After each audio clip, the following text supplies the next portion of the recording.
Hey guys, Noah from Stage 3 Motorsports here with the Rancho quickLIFT coilovers for the 2014 through 2018 F150s, and we're gonna give you guys a quick rundown on how these work and what you get. But first, head down below, hit subscribe, and also follow us on Instagram. The Rancho quickLIFTs are a nice budget-friendly option to replace the front suspension on your F150 and get a little bit of additional lift without breaking the bank on a higher quality or top-level coilover. Essentially what you get is you can either order these individually as a driver on our passenger side, or if you go on our website, you can also order them together as a set, which most likely is how you're going to want to order them anyways to complete the full look of your truck and get the proper suspension performance. With that being said, what you get is the full coilover itself, as well as the hardware to install it and the instructions, and then some little stickers to put on the base of it.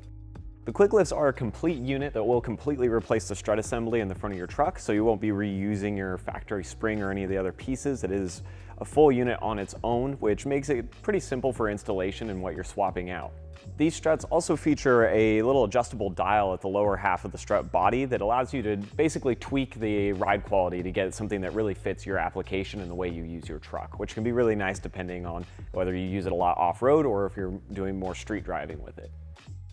Overall, the quickLIFTs provide about 2 inches of lift on the front of your truck, which is enough to either get it leveled out or to also provide a little bit of room for a larger tire should you decide to upgrade that while you're doing your suspension, making them a pretty good all-around option to change up the look of your truck and the stance without having to really alter and go to a full lift kit or something a little bit more extreme or more expensive. So if you are looking for a budget-friendly option to level out your truck or provide a little bit different suspension, the Rancho quickLIFTs are a good way to go, and you can head down to the description below, click the link, and it'll shoot you over to our site so you can pick up a set for your build. And we'll see you guys next time.